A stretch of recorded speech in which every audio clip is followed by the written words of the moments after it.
Sinorpresa si double gold Olympic medalist Carlos Yulo sa kanyang pag-uwi mula sa 2025 World Artistic Gymnastics Championship sa Jakarta, Indonesia.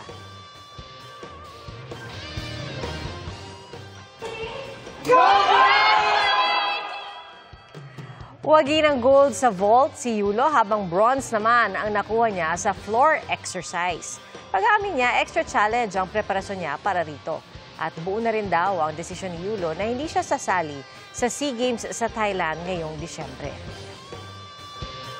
Para sa akin, hindi ko nakikita yung value ko na magpe-prep ako and then maglalaro lang ako ng isa or dalawang aparatos. Ang mismong target ko po is magkaroon ng team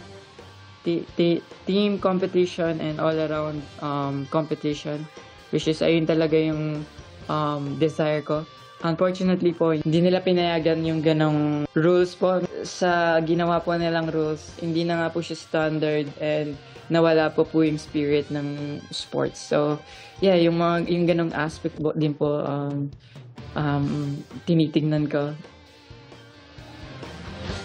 Buo naman ang suporta ni Yulo sa kanyang kapatid na si Eldrew na lalaban sa 3rd FIG Artistic Gymnastics Junior World Championships. Mga kapuso, maging una sa saksi.